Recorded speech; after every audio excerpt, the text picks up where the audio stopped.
Very good evening to you, wherever you are listening in from and even watching us from. This is Farm Drive at Afarmers Media. My name is Dora Manya. My name is Brian Wonder. How are you, Brian? I'm good. How are you doing? You know, I've been caught off guard. Yeah, I've been caught off guard by Madam Director, but I think all is well. All is well? Yes. I can see that. All is well. How have you been? I missed you. Sijui gangster point zangu wazito ni ruhusu kusema do too much. But I do miss the presence. You don't need to pretend and say, oh, I missed you too. You know, that's the mistake Kenyans do. You don't need to pretend. You can just say thank you. I missed you around. I missed your presence around. Yep. My presence. Absolutely. I know you're being careful. Someone could be watching and listening now, and you don't want problems. I understand. No. I always will look for your problems. Problems always there. I understand. I don't mess you up. I don't mess you. I've been good. I've traversed several counties, like close to 6 counties. Oh, 6. Over the weekend. What are you talking about? Where were you? I was just checking around, and by this, dry everywhere. I was in Western Kenya, it's dry. Western Gishu is dry. There was coming Nakuru, dry. Nairobi, dry. And now Kajiado, dry. And very dry for that matter. So we're really waiting for the rains. I'm really wondering what will happen. By now, there are no rains, man. It's interesting because I received a call from home yesterday. And I'm told that even water rationing is even not working anymore. So I think we definitely need water right now, but even the rains will do better. I'm telling you for free, talking of water, I was in the county of Bungoma as well, and the women have problems. You know, men have no problems. When there's a problem with water, it's the women who suffer and the children. Because a man will wake up, wants to shower, period. He doesn't want to know where the water will come from. Wait, men from there don't always want to know how water comes? Not from there. I'm just saying generally. I mean, you wake up and you want to go shower, right? Is it your problem wanting to know where the waters come from?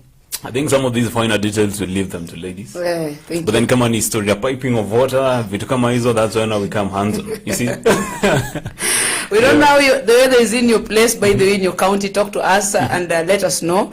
It's relatively hot at this county, Kajiado County. Yeah. Relatively hot. I don't know. God should have mercy. I think right now is when you clean up your big time jacket and it's dry within 2 hours. Sure. Yeah. It's also the right time to wash your blankets. Within a day, your blankets are okay. So please, kama uko na homa, check if your blankets are clean. If they're not clean, please wash them. Ni vumbi ya barabara ambayo imejaa. Welcome to Farm Drive here at Afarmers Media. We're going to take you all the way to 5 p.m. Today we have a very interesting topic, and we hope that you enjoy. Be sure to join us on our social media platforms. Where? At Afarmers Media on Twitter. Afarmers Media on, of course, once you search Afarmers, yes, you're going to get it on Facebook, on Instagram, and also on Twitter. It's very easy. Yes. Afarmers, you have it. Sure. So, you know, you just mentioned blankets. Yes. In an era where we have duvets. Traditional, right? Pia sasa ilikuwa lazima uchome. Yes, the people still believe in blankets. And thank you. In fact, I think it's more related to what we want to talk about. So you want to say blankets are traditional ways of kujifunika? Guys, bana, I traditional ways of kujifunika. Actually, last time I checked, blanketi huku kwetu tulikuwa tunatumia kama kitu ya ku insulate heat loss kwa maybe kuku ama some other places. Tungurua tunatengenezwa ni kadogo, then tunakelea blanketi to see those heat. But then but again, inventions have been taken slowly in different places. But again, we can stick with the traditional ways of doing stuff today. Yes, sure. Stick to blankets and other things. And blankets, by the way, kuna shule ya watoto wanatumia duvet kweli kama si blankets. No, I think for schools it's allowed. But if you get a blanket in my house, it's a problem now, today, in this era. It's not a problem, but okay, you see those problems that wezi blame mtu, lakini unajua tu, I think in time atapika. There are people who are traditional, so please leave us alone, or rather they are reserved and they don't want to live what they treasure most. Yeah, absolutely. And you're supposed to be hosting this show. Tunataka kuangalia traditional ways of food storage. By the way, last week, I think on Thursday, yes, we were able to look at how you can be able to store your food well, yes, to avoid food wastage. In the fridge. We looked at, the fridge specifically. Yes. And one of the things that I think came out very clearly is how you need to arrange your fridge. Yeah. You know, check at the temperature levels. Na pana changanya nyama plus mukate, such things, you know. Yeah. And also look at the lifespan of those particular foods. Yeah. Able to take us through. It was a nice discussion. But we also don't want to leave out our viewer and our listener. Yes. Probably you cannot afford a fridge. So is that the end of life? As you're talking about that, I think from that show I go to learn also from my own side, and I have a very good testimony right now. I rearranged everything in my fridge. So I knew the basic way of how a fridge is created, how it works, and how things work in a fridge. So I had to rearrange stuff. Right now things are staying even more than hata maziwa yangu inakaa kidogo. So yes. I think these shows. After show kwako niangalie. Yeah, of course, absolutely, guys. You can do that. Yes. You can do that. So to na brand home just to check that the fridge is well organized. So today we want to look at the traditional way of preserving your food. Our grandfathers, our parents, yes. They never had these fridges that we're talking about today. Absolutely. They lived long. They were energetic. They never had issues with nutrition, yes. health as far as food is concerned. But look at our generation today, always complaining. Yes.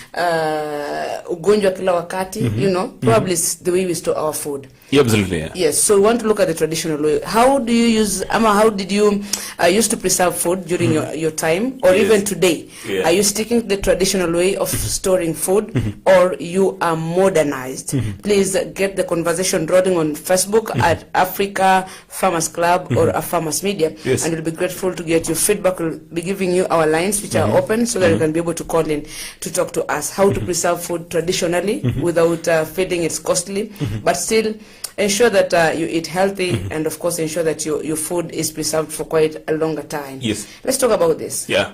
Where do we begin from? Let's first understand why. Okay, the basic ways of the basic concepts of storage of food. Temperatures affect food. Air conditions affect food, and the environment also. So the reason as why food gets spoiled, from what I've learned of late, is good environments for bacteria to continue decomposing the food. Sure. So storage comes as a direct what I would say as a direct way of creating an unconducive environment for bacteria to live in there, to survive in there. And also, even heat itself. You can use heat to kill bacteria, to create an unconducive environment. You can also use salt. Yes. Yes, a very good preservative indeed. Absolutely. Sure. To even dehydrate the bacteria itself, or even to dehydrate the content of the food in there, so that the bacteria does not enjoy anything out of it. So the temperatures matter when it comes to food storage. Air matters, and also the contents inside. They might attract the process of decomposing by bacteria. So it's a basic concept that now we're going to look into. Even as we look into different ways of traditional food storage, you will see that they're still adopted. Yes. Even right now. And when you talk about traditional, I think our listeners, our viewers should not look at us like sisi ni watu, they say yuko mtaani watu watene. You can still mix the traditional and the modern. Absolutely, yeah. It really works very, very well. And I think we're going to look at a few of them, a few of storing our food, yes. by using examples of particularly which foods can be preserved or stored through this particular method, just to ensure that our farmer outside there yes. is together with us. Can you start with the common one? I don't know whether that's traditional. Drying. Dora, do you know that when it comes to, it's not even tradition. The world is going green. We were green. And blue at the same time. Yeah, we were green, and then we started destroying our own environment. Sure. And some of the effects are being felt right now. And now the world decided to, to embark on a journey that we can now decamp from it, serious industrialization to now greener ways and even cost-effective, energy effective. So most of this stuff that you're using, afraid uses energy and stuff around there. But then these things that we're looking into, ni vitu zenye tunapaswa kujivunia pia, that we're also part of the process of a greener world. Sure. So it's not just about traditional ways of doing stuff, but even the benefits and where the world is going to. So I don't know if you want us to start from the most basic one. Yes. We can start from drying. Yes, kukausha. Kukausha. And I remember you drying brought through the sun, just drying, eh? You can the concept of drying, yes, can come from the sun as long as there's a heat. Come from the sun. You can also use artificial ways of drying. You can use heat, artificial heat, electricity and stuff. And always remember, do you remember sometime back you brought me some mangoes zilikuwa na chili? I don't know zinaitwaje. Sikumbuki jina. So, to dry to mangoes. You are now bringing back my appetite. You not lose my appetite. So, there's some dried to mangoes. I don't know zinaitwaje. There's a word for that. I forgot that. Yeah, there's ziko na chili around. Tunakaa kama mabuyu. Ni kama mabuyu lakini tumekaushwa. I think even the concept of mabuyu ni imekaushwa pia. So drying is a concept by its own. Yes. And of course, you can pick up from there where we have fruits, vegetables. Then I'll give the reason as to why drying is a factor to consider and how it works. Yes, when you talk about drying, it's important for our viewer and listener to understand that this is very key. In fact, it helps the rest of the traditional ways of storing our food. Yes. And we've talked about the natural light, which is the sun. Like now it's very hot. Yes. It's important to make use of the sun. And especially when you're talking about your grains. Yes. We say that your grains need to be dried very carefully. Yes. And they need to be very dry. Yes. Let's look at maize, look at sorghum, look at millet, Yeah. look at ground nuts. My friend, yes. ground nuts, the kind of storage you give to ground nuts should be very, very, you need to be careful lest utapata aflatoxin. There's a time, by the way, there was an issue about peanut butter in our shelves in the supermarkets. Yeah, absolutely, yeah. Yes, absolutely. yes, and what was the problem? It was about aflatoxin. Yeah, the water moisture content. Yes. So the kind of storage that was given to the ground nuts that are used for, kila ground nut inatumika kutengeneza peanut butter, by the way. There's a specific kind of njuga. I wish I carried. Oh, I didn't know you love. Probably would have come with a sample. I love that. Kuna zile specific za peanut butter. Zinakuwaga kubwa hivi. Sijui kala, unaona kala ya udongo? Yeah, zinakaa hivyo, ama you look at that dough upande wa chini, inataka kuwa brown. Iko mbali kidogo. Yes. So it's njugu very very key because pia ikiwa na moisture ama ikiwa mbichi na muiweke ama muende kuikaanga mkule ama isagwe kutengeneza peanut butter, then you're likely to be affected. That's why people complain, cancer. It eats you slowly. So especially for our grains. And when you talk about storage and drying them, it means you want to give them enough we want to preserve them for quite some time. Even if it's 2 years. Have you seen farmers whereby season imeisha, you have your maize, but by the time the next season comes, you still have your maize. The previous you still have your maize, and you've not used preservatives. Just by drying your maize completely. So you can try this probably. Baada ya harvest, then you ensure that you remove the maize from the cobs.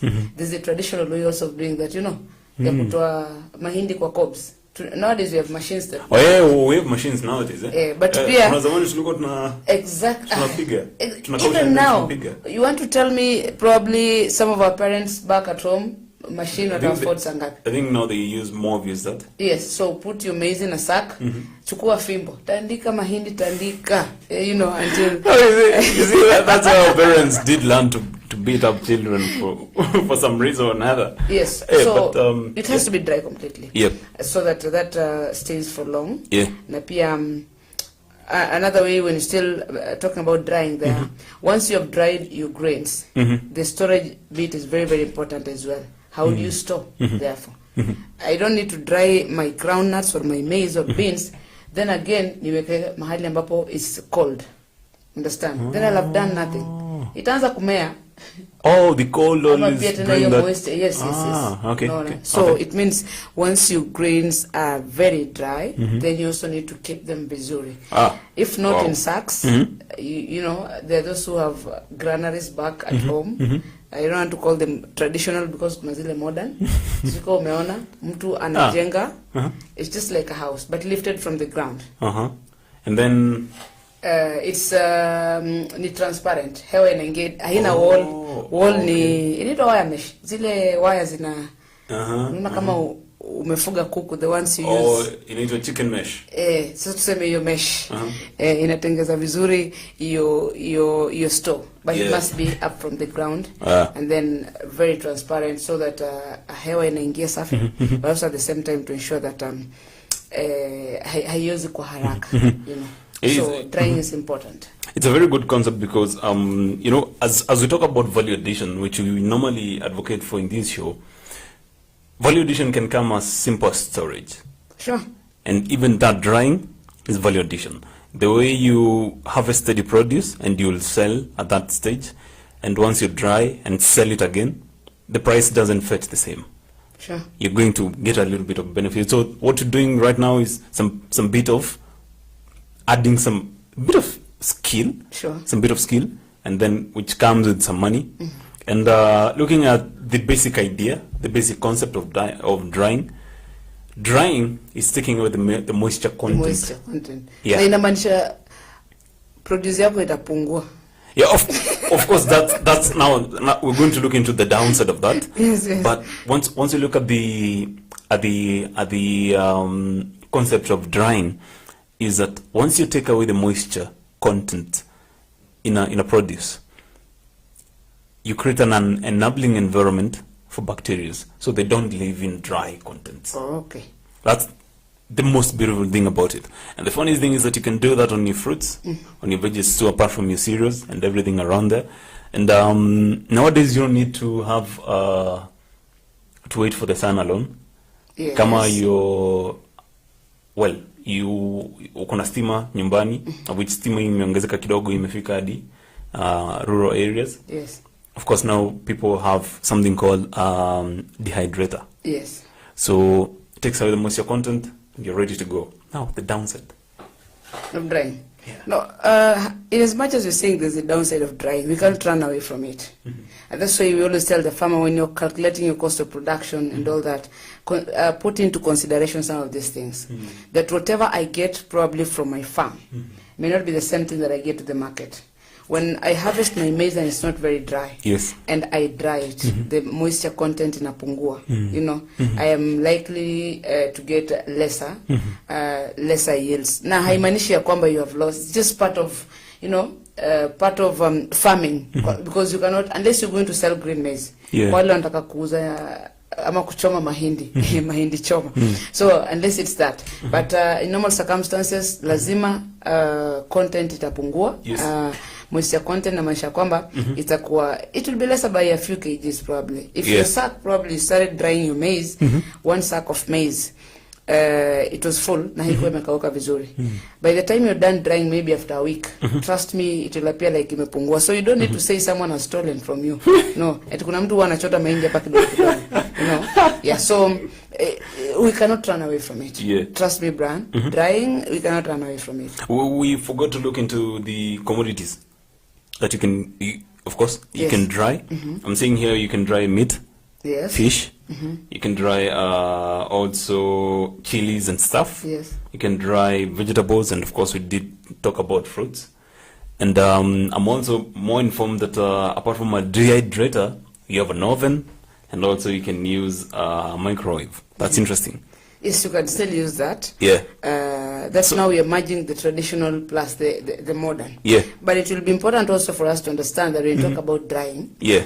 And you've mentioned meat, for example. Yeah. We also need to look at, we don't only dry these foods through the sun. Yeah, what you say, you're likely to use the sun mostly in grains, and even veggies. For example, traditional veggies kama kunde, you know, you'll find kwamba instead ya ukitaka ziishi sana, and that's what our fathers used to do and our mothers, inaweka kwa jua kidogo, sile jua kali sana.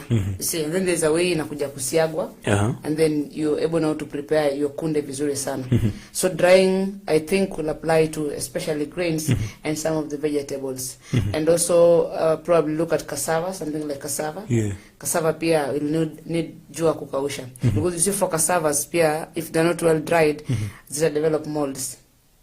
You see? Now, there's something about cassavas, and especially the western part of Kenya, that wakitaka kutengenezea ugali, the way it is preserved, ni kama huwa wanaacha yoze kidogo, and then they come and remove the molds, and then now dry it in the sun baada ya kukatakata. It is very rare for you to get that the cassava has just been inaitwa kuchimbwa, and then peel it, just dry it, and then now it's used for ugali. Most of the time, inaachwa kidogo. I'm still doing research on that from our parents. Why it's left, for lack of a better word, to decompose kidogo, maybe for 2 or 3 days. Now, you just don't leave it there. Zinafungwa kwa gunia. And then actually for like 3 days, then you get it, now be able to remove it. It develop molds. Then you remove it and now cut into pieces and dry in the sun completely before it's being used for ugali. Oh, that's so interesting. I'm doing research. Wow, so for wow. drying, it must be sana is fruits kwa sana. Not fruits, I mean grains. Yeah, grains. Na sa vitu kama muhogo and other things. Even mangoes I'm seeing here. Mangoes. Yeah, even mangoes. Funny enough. Si soup itaisha kwa mango. I think that's where we come up. Super many juice, baby. Okay, it's more the juice. And wow. I don't know what to do with your soup. Anyway, you are following Farm Drive here at Afarmers Media. We host Dora Manya together with Brian Mwenda, looking at traditional ways of storage of food so that you get value for your produce, number one, but you also eat healthy, okay, and maybe reduce the cost of some of the ways of preserving your food, so that it stays for long. Join the conversation online on Facebook, Afarmers Media on Facebook, on Instagram at Afarmers, on Twitter at Afarmers_. You can also follow our personal Twitter handles at Dora Manya, at Brian Mwenda. Then get us your feedback and let us know what you have to say about this. Just before we take a break and come back, there's something you want to add to that drying? I would say that drying is one of the simplest ways you can do your stuff. Even in supermarkets today, kama utapitia supermarket leo, you can find that people are selling dried stuff. Sure. And you know, I think, and I'm tempted to think that they're doing it at the farm level. They're not doing it more of the processed way as much, because I think there was some time we were doing rounds in Kitengela, and in one of the supermarkets we found out that they're dried fruits, they're dried vegetables, and people are selling them on the supermarket shelves, and it's really interesting. Yes, people have gone back to doing things the traditional way. Yeah, because I think nowadays we have so much preservatives. Yes. And they're bringing in chronic infections and stuff. Yes. And other diseases, of course. And as I told you, I think the world can only get better when it comes to food.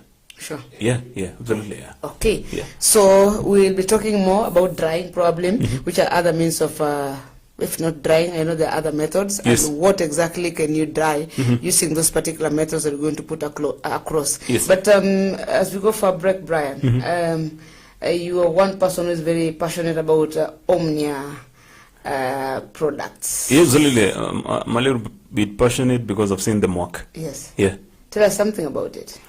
Omnia products. Ever since they came into the Kenyan market, we have seen them bring in some produce, some products, micronutrients, which, for example, some time back we were having this conversation about men's health and zinc. Zinc does help so much on the men's health, but then every time you plant and harvest, you take away some nutrients in your soil. So Omni is bringing in some products that do help when it comes to giving back the soil what you took from it. Yeah, sure. So those are more of the micronutrients. And of course, above that, we've seen things like Megacal as a product also, where you can use it to cure, quote unquote, stress in crops. Yes. Did you know that crops have stress? Yes, I learned the other day that crops get stressed. Yeah, they do. But you should get a better word for stress your crops, so that the normal stress you achieve binadamu. But then they do get stressed, and after waterlogging, for example, after a dry season like right now, where we need kale kamaji kadogo kanafika kwako pia, you can best get the use of it in terms of water retention and everything around it, and how the roots are going to uptake minerals from there. So they're bringing you the mega KLP. Yes. The mega KLP ensures that your roots, are sprouting even more and more and more. Yes. And to take up more nutrients and micronutrients from the soil. And of course, we've seen also things like K-humate that ensures that still your roots grow well. Yes, I love the issue of roots there. Yeah. This product from Omnia ensure that your crops have deep roots. When a plant has weaker roots, then you can lose it anytime. Yeah, absolutely. But when the roots are very strong, whether it's windy, it's rainy, then you can be sure that your crop will do well. I saw also the Folico 19. Yes. Really interesting. As I told you, we have very cold conditions, extreme hot, extreme cold, and the calcium in plants is very important because it shields the cold from affecting the plant in as much. And wakati kuna barafu, tungeita barafu home, ikiangusha crops, even your produce at the end of the day will be affected, the yield. So the Folico 19 comes with extra calcium. Yes. That will help your plant, get over such cold conditions. Wow. Yep. So our view, you can get a product from Omnia. You can visit their pages on Facebook. Yes. Just to be sure to get more information. And in case probably you want a product from them and you don't know how to get, you can just inbox us in the pale of Facebook, ama kwa Twitter. Just tell us, I want Mega KLP. Yes. Yes. Yep. Or any other product from Omnia. Yes. Then you'll be sorted as a farmer. Yeah, absolutely. Right. Absolutely. This is Farm Drive. We're taking a short break. We'll be back after a while. We'll be giving you our phone number. You can be able to call in live and talk to us. And it's important that we get your feedback. Help us also understand how you preserve food the traditional way at home to ensure that there's no food wastage. Yes. Okay, sawa sawa. Madam Director, sawa, nimepata ujumbe. So just to remind you, our viewer, we're talking about traditional ways of food storage, and we've already talked about drying. Yes. Okay, and you say that one is key. That's where we start from. Yeah, that's I think where the rest will just be able to follow them. Yes. We're saying first, drying to the natural sun. Make use of the natural sun. Yeah. Make use of it. You see, let me tell you one thing, Brian. Just the way we are very careful to ensure that when you're drying our clothes, you want them dry kabisa. In fact, you want the sun. Yani ukifunguo, you want to air them in the sun so they dry faster and dry well completely. That's the same way with especially our grains in terms of drying. Yeah. If you don't dry your clothes well, they're likely to smell, right? Yeah, absolutely. Yeah. Yeah, they're likely to smell. So the same concept. You're saying that let your grains dry well to ensure that there's no moisture content in it, and to avoid especially vitu kama aflatoxin, which is harmful to our health. Yes. You've had once, twice, thrice, severally, probably the government recalling some of the unga probably in the market. Yeah. Yes, because of consumer protection, to ensure that you eat what is healthy. Yeah. They tell you this particular brand probably there's a problem. Mostly inakuanga moisture content iko mingi sana. So kuna uwezekano they forced it to dry. And let me ask you, you've used drying once in a while, maybe on maize. And my question is, how long should I dry my maize? Or how do I establish that my maize is fully dry, from your own experience, from any experience? Personally, I don't think you can be able to measure and say, I will dry for only 1 week. Okay. It depends with how hot probably the sun is or how the weather conditions are. I can take a week probably, and my maize is totally dry. My beans are totally dry. Just a week. Like now, It's very, very hot. And I think a week or so, depending on also how much you have. You know, the more you have, the more work you have, and the longer time you're likely to take it drying them. You know? Yes. So I think it depends with the changing weather patterns, how hot the sun is. We'll not be able to say probably it's just for a week or for 2 days or for 3 days. And how to know it's dry? One, sometimes you just, you can try the traditional. Today if I gave you maize that is very dry, hata ukijaribu kuuma, unasikia kwamba this one, I'm not able to crack it. It is completely dry. You know? Yes. I think one of the ways of knowing imekauka vizuri, you can just try to crack it with your own teeth and see whether that works. Yes. You know, but also you can you can be able just to you can be able just to follow up and on the level of your maize. For example, we say the moisture content, ikipungua, your grains will reduce. Yes. So you can start telling, inafanya namna gani na kauka. It's kind of, they shrink, some of them, not for all, you know, slowly by slowly, then you're able to tell that probably my grains are dry. Yeah. Actually, I'm saying here, after drying your maize, put a handful of maize grain in into a hand. Yes. Half an hand full of common salt in dry soda bottle. Shake the bottle for 2 to 3 minutes. And the funny thing that they say that once the maize is dry, it should take something around 2 to 5 weeks. Oh. On direct sun. I think this is shikilia point Rudy. Yes. Tuambie hapo penye wamesema waweka mahindi na salt kwa mkono. Yes. So that we understand before you get to something else. Yeah, this is Farm Drive at Afarmers Media. I am Dora Manya, and we're coming back with more after this break. Good evening.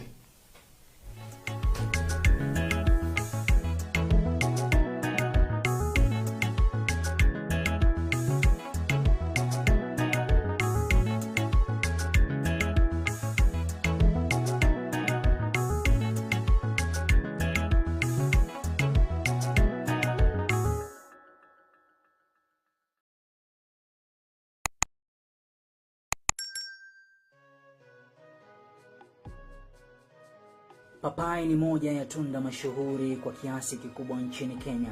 Pia tunda hili linaweza kuwa na faida mbali na afya katika kukuza uchumi wa mkulima wa zao hili.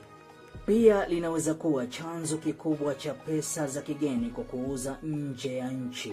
Uzalishaji wa papai nchini Kenya ni kwa kiasi kidogo ukilinganishwa na mahitaji ya watumiaji.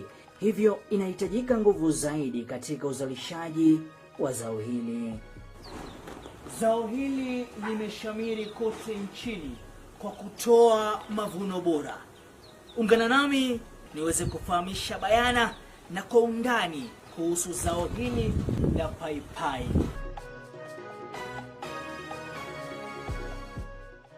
Beetroot is a highly nutritious root vegetable. The beetroot is the tap-root portion of a beet plant. It is one of the many varieties of the genus Beta vulgaris, all of which are mostly grown for their edible taproots and leaves. Beetroot is a root crop that takes approximately 3 to 4 months to mature. Beetroot is a fairly easy crop to grow as long as the soil is well cultivated prior to planting. Beetroots do not enjoy wet, boggy or shady soils. Beetroot can be sown in trays and transplanted when the seedlings have 2 true leaves. Plant in full sun, space seedlings 10 to 15 centimeters apart, and rows 20 centimeters to 30 centimeters apart so they have room to grow. Beetroots are also ideal for containers or raised beds.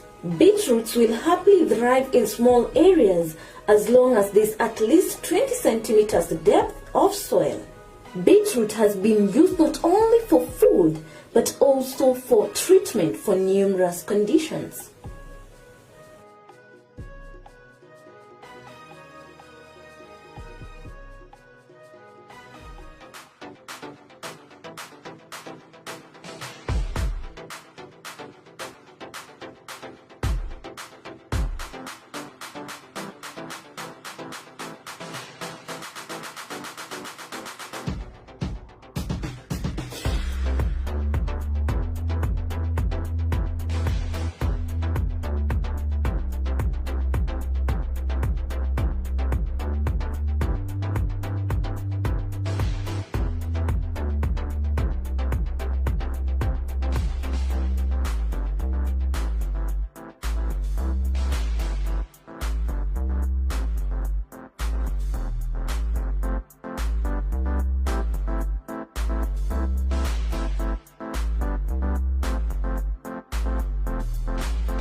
Eggplant is an elongated shaped and dark purple fruit, and its leaves are large, ovate and slightly lobed. Eggplant is a perennial crop but grown commercially as annual. Eggplant grows best in well-drained sandy loam or loam soil. The soil pH should be between 5.8 and 6.5 for best growth. Eggplant requires a regular watering and steadily warm growing conditions.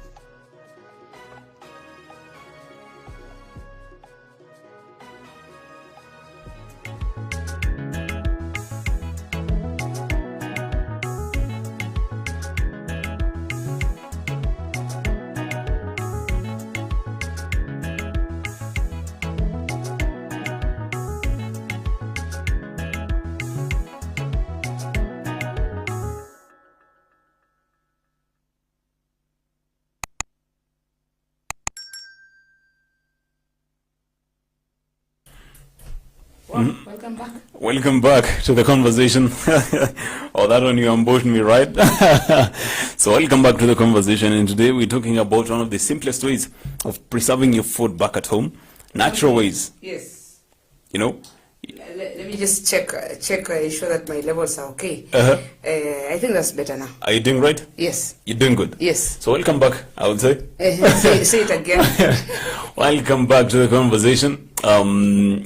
Before we took a short break, we were talking about some of the basic ways that you can store food without a fridge. Remember last week we talked about a fridge. Right now we're talking about traditional ways. What's available to you right there. And of course we've talked about drying. We've said that the moisture content is the basic aspect that you're taking out. That now you're killing the environment for the bacteria and the fungi. So I don't know if you want to throw something in there, because I get one aha moment for you when it comes to drying. Goodness. Okay, keep the conversation on Facebook, Twitter, Instagram, on our social media platforms. We are live on Facebook as well as YouTube. Tafuta Afarmers Media, you'll get us live there. Please join in the conversation. Tell us how you dry your food, the natural way or the traditional way, to ensure that there's no food wastage, but also at the same time ensure that you eat well, that you're healthy. A healthy farmer is a productive farmer. Absolutely. So when you eat well, your health is okay. You can still go back to the shamba and do well. Yes. So we've touched about drying. Brian said something about confirming if your grains or your maize is dry. Yes. I want him to tell us exactly.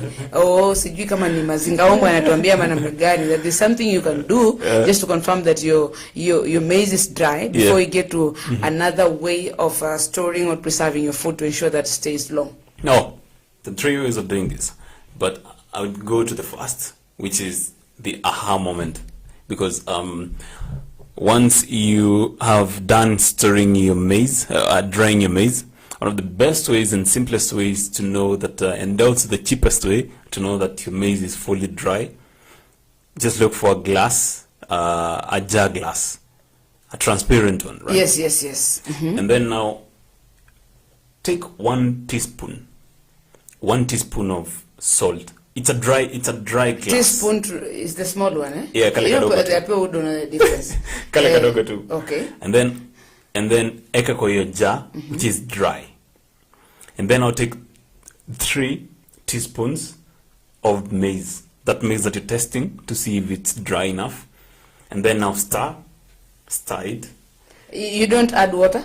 No, you should not add water. Okay. Remember, salt always dehydrates. Yes. So what you're trying to do with this concept is trying to see if the salt will dehydrate any moisture content in the maize. So which means, after 1 minute actually, after 1 minute is done, it's enough to know that kama imestick, kama chumvi imestick, absolutely, the moisture content in the maize is still there. But then So if it does not stick, yes, the salt does not stick, the maize is okay. It doesn't have. So I want to understand. I've got a glass here. Okay, let's just use a glass that you've said. So I take a teaspoon of salt, add to the glass, and then I some 3 spoons of maize. The maize that I want to confirm is dry. And then I add it to the jar. Then stir. Then I stir. Yes. So the results? After 1 minute, wait for your results. Okay. If the salt sticks To the maize. Yes. Ama anywhere, hata Okay. zikishikana zenyewe tu. Yes. Ilikuwa na moisture content. Okay, so it means your maize is not dry. Yeah, it's not dry. Okay. And if, of course, it's left the way you just found it, you're ready to go. Okay. That's one of the basic ways. Another one, thrust your hand and arm into an open sack of grain. And then if your hand and arm can enter into the grain up to the elbow. Yeah? So I have put my grain in a sack. Yes. Okay? Yes. That I've already dried. Yes. I want to confirm if it's very dry. Yes. To the level that I want as a farmer. Yes. So I insert my hand Insert your hand. into the sack of the grains. Exactly. Hata kama iko kwa ndoo, I just insert my hand. Yes. Until you can ifikie elbow. hapa kwa elbow ni hapa. Yeah, hapa kwa elbow. Yes. Ukiona umefika hapo bila kustrain, it's dry. Hey. Okay. Because again, I get the concept. I think that one is easier. Yeah. That one is easier. Asina kuja tu kunini. I think both of them so far are easy because all you need chumvi ni pesa kidogo. Chumvi ni pesa kidogo. So you can try that. Yes. Or even you can try the hand one. Yes. And then the last one, quite interesting one. Now this one involves you and biting your maize. Yes. Okay, the part of biting the maize. Yes. And now once you bite the kernel between your teeth, yes. and the kernel should be hard to crack. Yes, but I also think that is dangerous if you have weak teeth. For some of us, I don't know, wengine bado wako na milk teeth, ile inaweza kuvunjika haraka. But if it's hard enough for you to crack, then it's dry. That's what I see mostly. The farmer just cracks it, alafu anaitema huko. Yes. So anaweza kuambia this one is dry or not. Yeah. Even when they come to buy at time from the market, imekauka kweli, and they take one, anauma, and then throw it aside. And you know one of the ways that they usually know that it's dry, inapaswa kutoa loud. Yes, some loud noise. Yeah. So if you just crack it, and it's just the same way. I love using examples of common things. If today ulipita kwa barabara and you're buying groundnuts zimechemshwa, yes. Not zimechemshwa, zimekaangwa. If you eat the groundnuts and they stick kwa meno yako sana, at least unajua kwamba haijakauka. And maybe unakula and they don't produce noise. Then you know, I gave you this example some time back, where one of the best ways to know that your groundnuts are doing good is just go try. I think you should try soon enough. Ukitaka kujua njugu zako ziko sawa, they are stored in airtight conditions, and we're going to talk about even that airtight condition as a way of storage. That ukipata njugu zako ziko ukiweka kwa place yenye iko dry, yenye iko airtight, ukiuma itakuwa na nini, itakuwa ngumu. But then ukiacha, that's why unapata kwa karatasi, ukikata karatasi and then ukaya hapo for 2 even 1 week, utaanza kufeel ni kama ziko wet kidogo. Yes, exactly. So it's killing the air condition inside. Not that you brought that issue of groundnuts, but then but reason I use groundnuts as an example. Do you have a personal example? Experience? I am a living testimony of groundnuts. Oh wow! No. Wow. What do you mean by that? See me after the show. No. I want you to tell us what you said right now. See me after the show. I don't receive a letter. Show cause why. You have to give your personal example on air. So let's look at another way of probably preserving your food as a farmer and a consumer outside there. How do you preserve your food without feeling it's costly for me to do this? Yes. We are calling it the traditional way of food preservation to ensure that your food stays for long. Yes. Your grains or whatever you have harvested without you feeling the pinch and complaining that I harvested and my produce spoiled. Okay, take us somewhere else, Brian. We want to talk about salting. Salting. As we say, salt is cheap. Yes. But then you can use it to your advantage. Yes. So salt is medicine, by the way. Salt is medicine. Sure. Right? However cheap it is, salt is as good as it comes. Yes. So for this concept, I'll break down the concept. The concept of salt is just close to the one of drying. Okay. So salt first, inatoa the moisture content for bacteria and fungi in order to grow. And another one is once something is so salty, it creates an environment where bacteria easy survive. It dehydrates the bacteria itself. So that's why unaona some time back, I don't know if you people use this method of I don't know, killing snails or something of the sort. Yes. Unaweka chumvi. I don't like snails, but now okay. Yeah, so unaweka chumvi. So it's the basic concept of bacteria. So you create an enabling environment for the same. Okay. So you can spread it now from there. Okay. Well, what are some of the foods probably we can salt and then get good results for long? More of it is the meat. Yes. You can use fish. You can use some, I saw some vegetables too. You can do the same thing on them. And it's as basic as kitu kidogo sana. Kama umehang nyama yako pale juu. Yes. After kuchinja ama hata umenunua tu. You can use some salt on it. Umwagie some chumvi. And then kwanza itotoa hiyo maji yenye iko ndani. Yes. Then yes, salt is able to absorb. Yeah. Yes. It absorbs. Yes. And then now bacteria zitaishi hapo. Okay. Yeah. And I think it's also important to note that salting goes hand in hand probably with another way of preserving your food. Yes.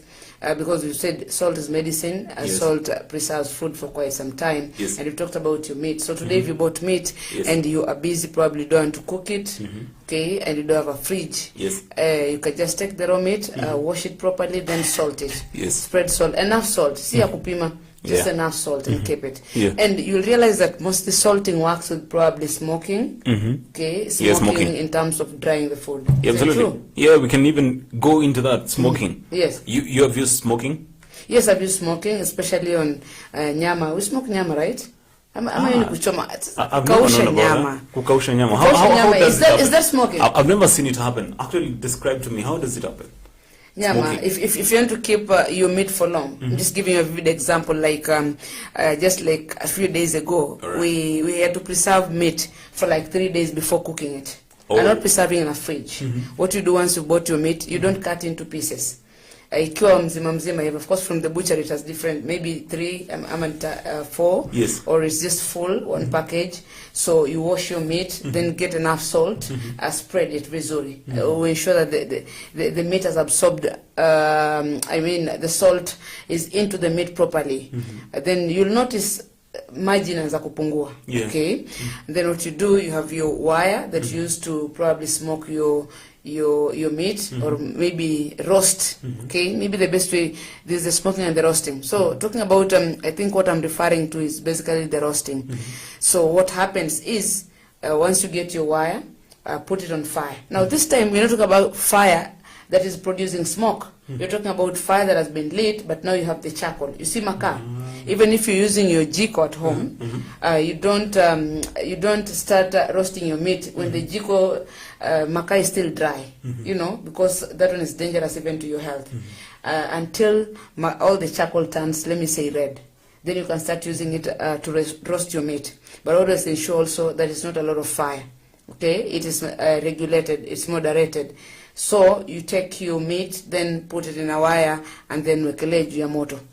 Take time roast pole pole, pande zote, keep turning. That is day 1. You feel okay, it's okay. It's not dry, there's no water. Keep it aside. Tomorrow do the same thing. But now when you're doing it the second time, you're not starting to wash again and salting it, no. It's like, coming to continue from where you left again. Some moderate fire. Then put your meat there, both sides again, ensure it's dry. Keep it aside. Do it again the 3rd day. The good thing is that for the 2nd and 3rd day, probably, you won't do it for long. It's like warming the meat. Okay, so that if there's an area that was not dry enough, or the salt haiku absorb maji, then that is catered for. So once that is done, keep your meat, even if you want to do it for a whole week, let me tell you, you can preserve meat even for a whole month. I've seen it happen. Even for a whole month, and once you remove, ensure that you keep it in an open place.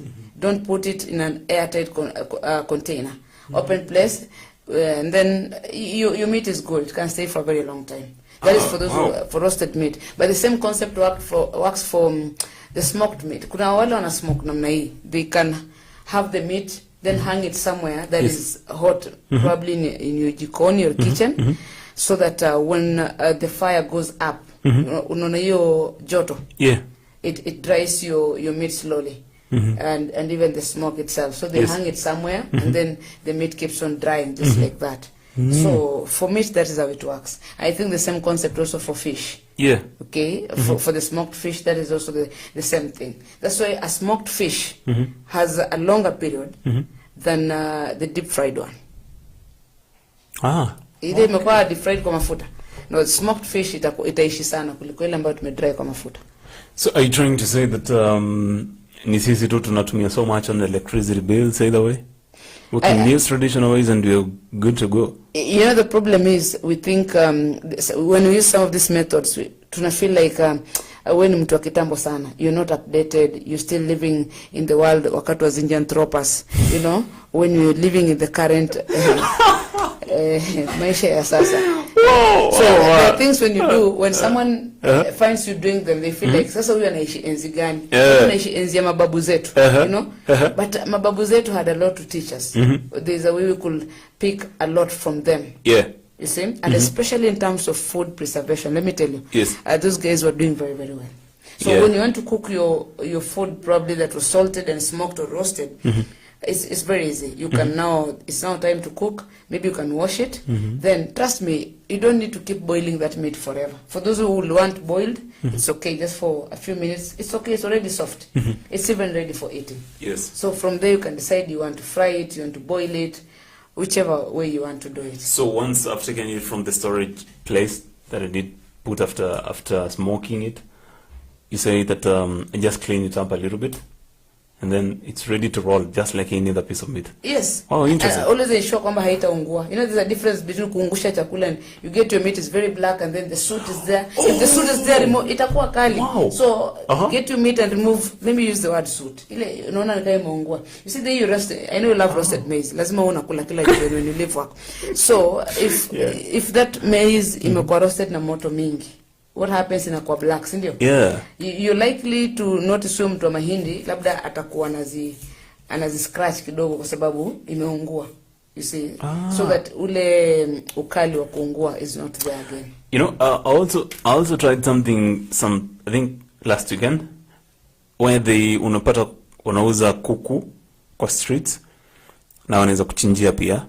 So what they do is that after kuchinja na umeiosha unaidry kidogo na kajiko. Yes. And I never understood. I tried to ask, but then I forgot to ask, but then right now it's when it's making sense. Let me tell you the truth. There's a difference when you cook lazy food that like chicken that you're talking about.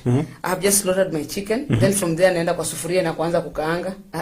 The taste will not be the same as slaughtering your chicken and drying it na salt for some time. Then now you come and kata and then be able to cook it. You see, you feel like you're enjoying. Have you ever eaten goat meat that is just the goat has been, you know, been slaughtered, and someone gets that meat na nakuja just to kaanga and then you eat? How do you feel? At times you feel like you want to vomit if you're not careful. Wow. So the best way to curb that is ensure that your meat is fast dried. Yeah. You know, and therefore drying does not mean that, or rather smoking or even roasting, does not mean that you take forever. Just ensure that it's salted, then put it over fire for quite some time, kidogo, so that it's dried up. Yes. Then you can be able to fry or use it the way you want. But also, some caution here. Anytime you dry your food, just the way you talked about grains, anytime you smoke your food or rather roast it, pia ita shrink. Oh yeah, it's gonna lose some Yes. some moisture value. Yes. So if you're many in the family and you want to eat enough meat, please don't dry it first. Just malizana nayo and kaanga it. But if you roast before you cook, someone might say mtu wa butchery alikuibia nyama Yes. kidogo. You see, and we don't want such scenarios. From that on, I think I've learned so much. Wow, I never knew about that. And the funny thing is that these are not traditional ways, but they're still even being used right now. Look at our mamas in the market. Go to the market and ask for smoked fish. Even ask her how long that fish has been there. She can tell you. Hii hata ukienda nayo kwa nyumba itakaa sana. She'll tell you. That day I bought fish and I told my mom prepare the fish. It was deep fried and she takes long. The following day it is spoiled. But also it was put, I think, under kulikuwa a place that is hot. You know.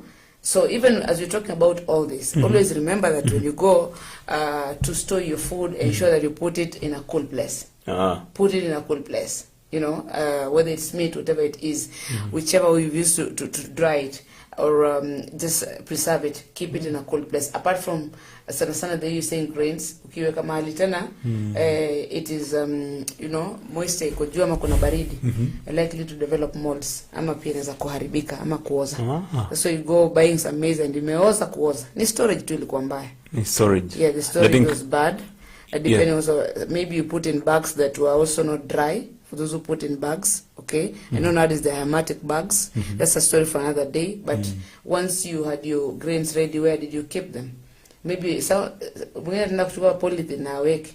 Alafu joto ni mingi na polythene ita sweat. So it's very important to just take that into consideration. That's interesting. Yes. So we're talking about traditional ways of preserving our food as farmers and as consumers. Keep talking to us. We really value your feedback. Give us your personal experiences on which foods you've been able to dry, which way. You know, and then it will be okay. Let me talk about one, then you look at another one. Let's look at boiling.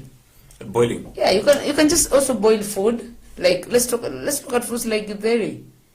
You just boil, but also salt it, and ensure that probably haina soup is kind of dry.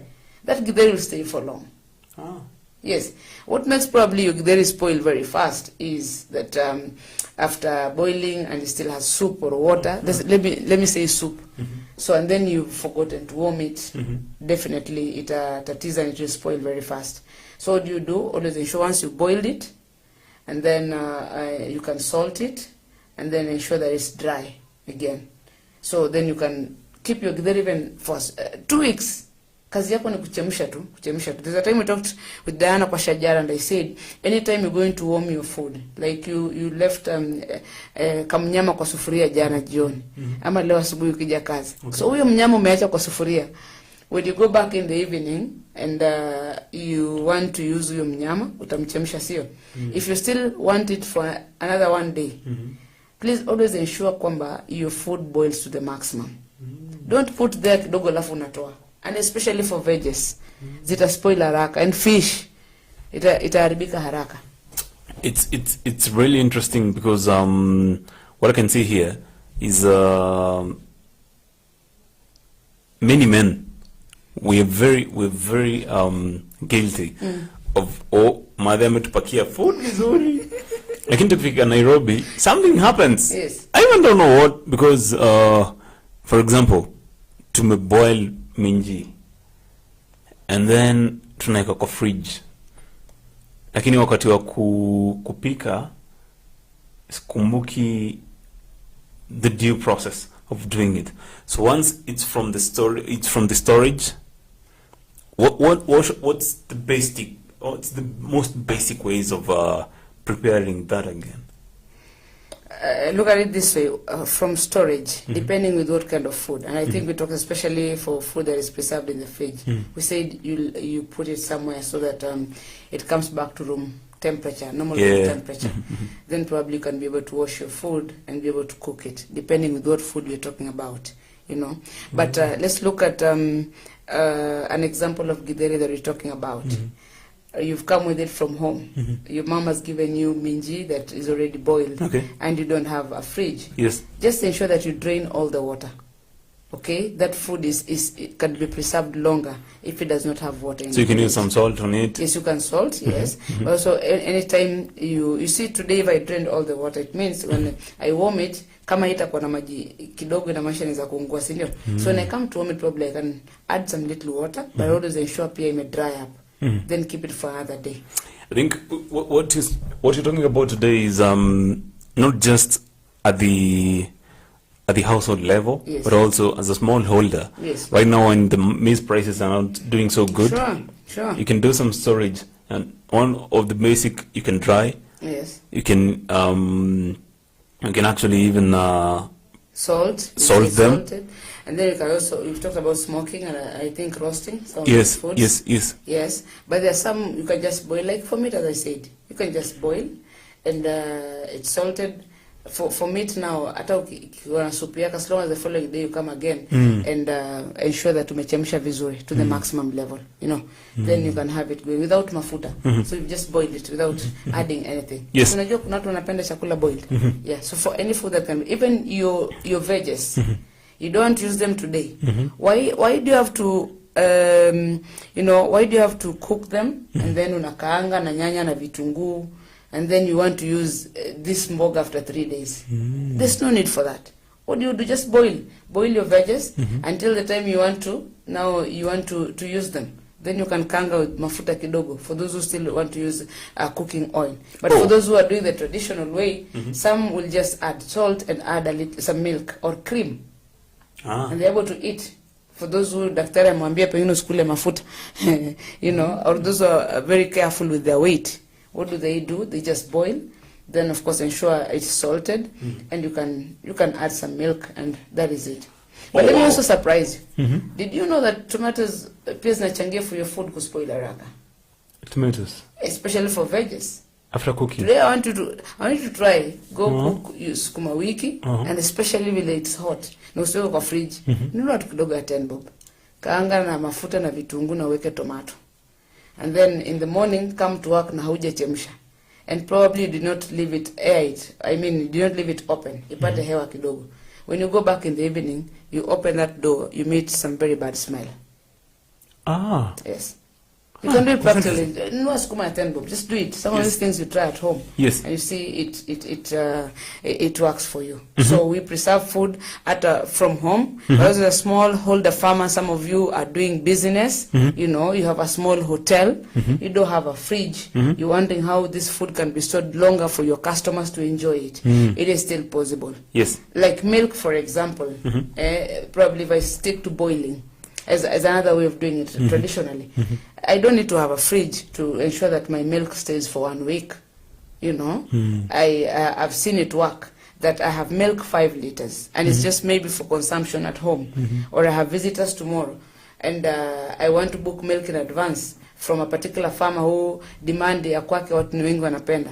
So I buy my milk, I boil to the boiling point, then put it in a cool place. The following day, what I'll do is I'll have to remove the cream. Okay, if I'm not using the milk immediately, just remove the cream. Then change that milk from the sufuria you are using to boil it to another clean one. The reason for that, if I repeated boiling from the same sufuria, what will happen is milk ikichemka sana inashika chini. And I think you'll agree with me. Utakuta imeanza kushika chini. So if I use the same sufuria to boil my milk, itaungua. So you will have your milk but ina taste kama imeungua. So you want to preserve it long and you don't have a fridge, you want to do it the traditional way. Simple.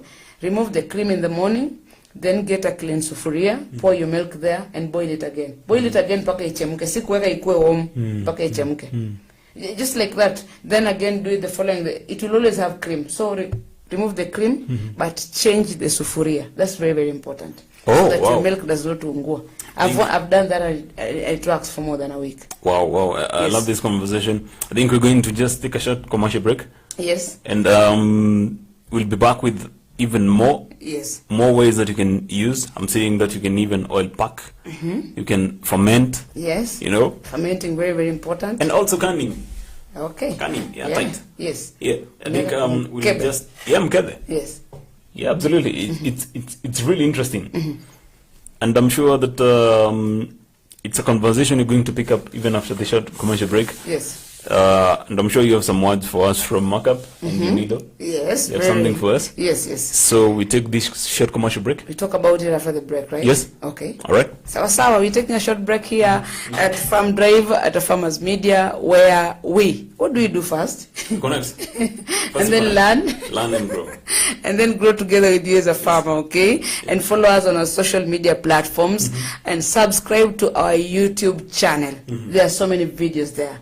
probably you joining us or you joined us last week, you can be able to get the other videos and learn so much more. You want to be a poultry farmer, you want to make profits, because our baseline here is that you should be able to make profits as a farmer, not just farm for the sake of farming. No, because I've retired and there's nothing else I can do. Absolutely, it keeps you busy. No, farming for profits. Even in a small piece of land at home as a small scale farmer, then how can you be able to farm for profits? That's what we tell you here at Afarmers Media. Coming back after the short break.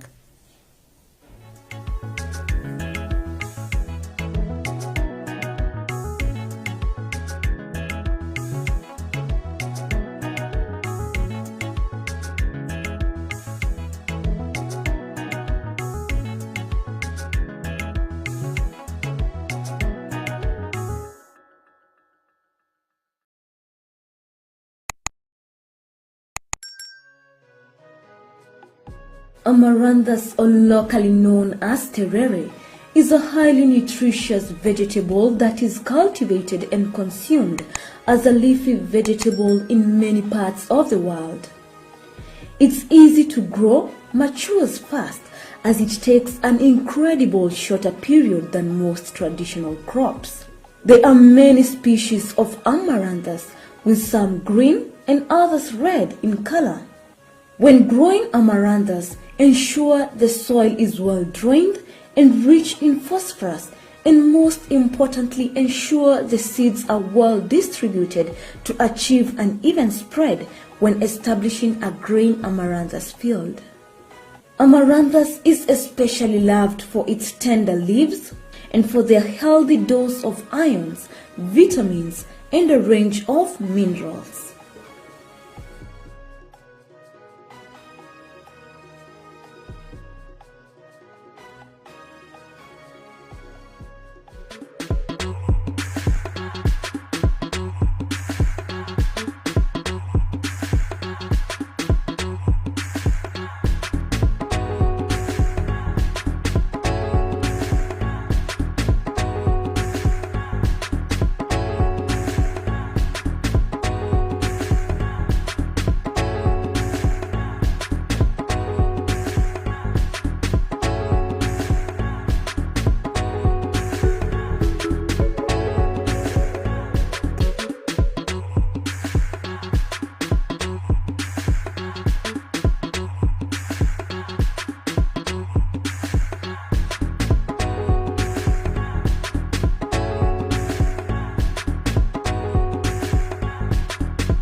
Mahindi yamekuwa chakula kikuu katika sehemu nyingi za ulimwengu na jumla ya uzalishaji wa mahindi kuliko ile ya ngano au mchele.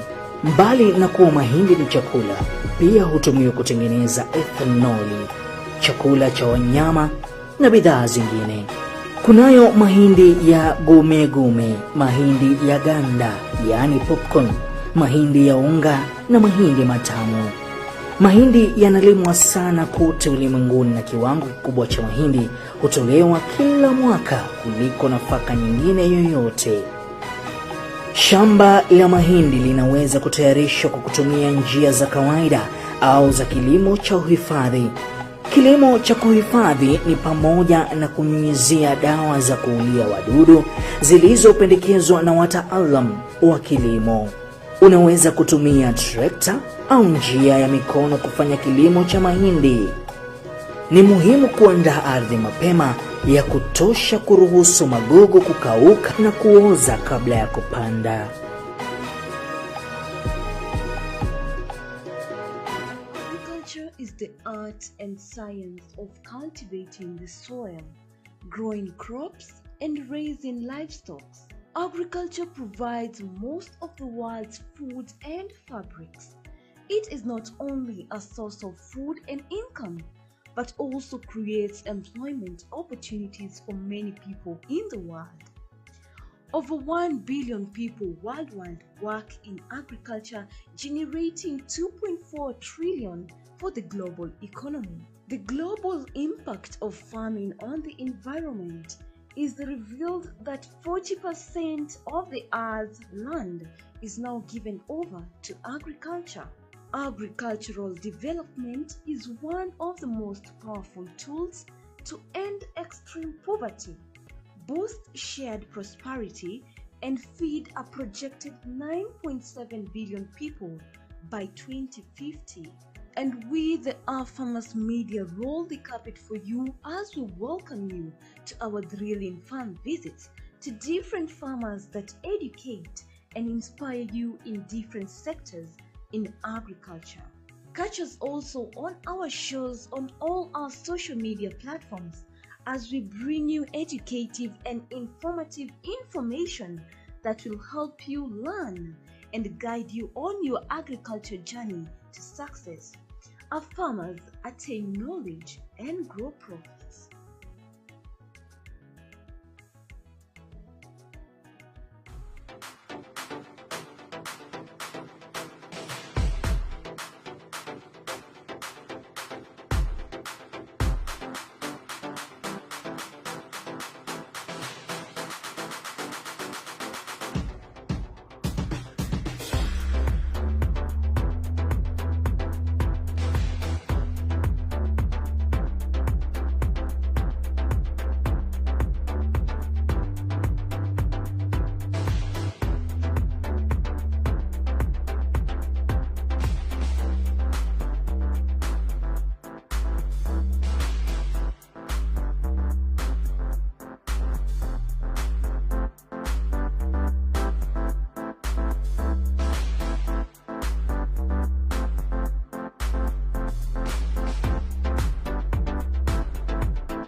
Right on time. Welcome back to Farm Drive at Afarmers Media, where we learn, we connect, and we grow. Absolutely.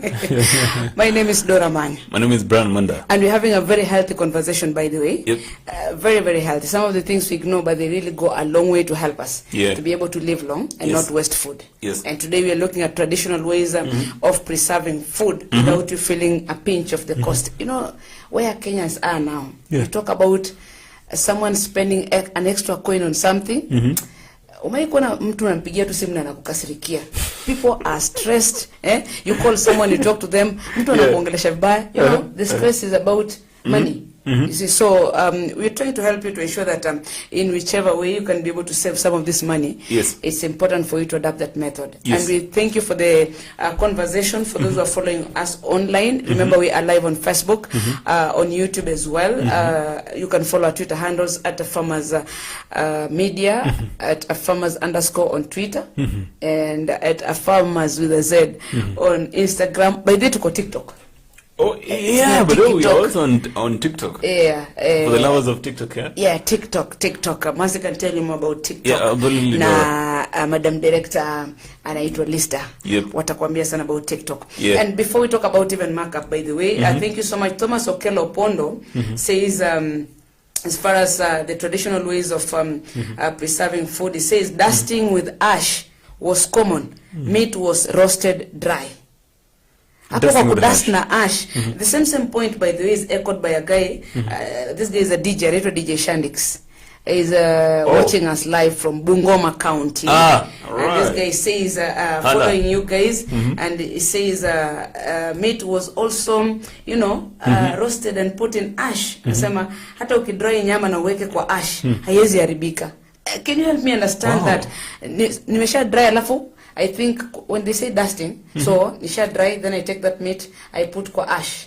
Ni kama natumbukiza kwa ash kidogo, and then I wait. Probably someone can help me understand that better. But that will mean therefore that when I get the meat out of the ash, I must wash it properly, right? Yeah, absolutely. And then niweze kutumia vizuri. So thank you all of you who are watching and following. You can still follow the conversation and get us, let us know what you feel about this and help us out, because it's a conversation that is healthy for all of us. We're here to learn and of course understand new ways of doing all this. Yes. Right. And just before we look at a few last more points or ways of not drying, but preserving food. It's important to talk about food safety, courtesy of Markup and UNIDO. Okay? And today we want to give you just a few points that are important for you as a farmer and as a consumer. And it's about food safety. Okay? And they're saying food safety is everyone's responsibility, starting with the farmer, that always observe recommended dosage and pre-harvest intervals. So don't overdose. Don't underdose, okay? Just put enough, but also look at the intervals in which you are you're going to be able to use your pesticides in your land. Okay, so food safety is everyone's responsibility. And also, number 2, proper use of pesticides leads to a healthy and wealthy nation. Now, it's not just food safety, healthy and wealthy nation. If we use our pesticides well, then when people eat, they eat healthy, then the nation becomes wealthy. How, Brian? A healthy person is productive. Therefore, is able to make wealth. So a healthy people lead to a healthy nation. And also, talking about proper use of pesticides increases yields and access to markets. We've been talking about markets. You want your produce in the market, you want people to buy, right? So it means you must use your pesticides vizuri, integrate intercropping for reduced costs on pesticides and to break pests and disease cycles. Dora, did you know that some of the harvest is rejected because of the pesticides it used? Yes. Absolutely. It's true. Unaangalia wameweka dawa nyingi, Actually, it's or more, even the wrong one. Yeah. Even more of the external markets are very vigilant. Sure. Very vigilant. And we really need to discuss some of the conditions of external markets. Yes. Yes, we will have to get experts to talk to us about the external markets. Yeah, exactly. What is required of you. Because many people are trying to see the local market, for some reason or another, is not doing so good. So exporting brings in more revenue.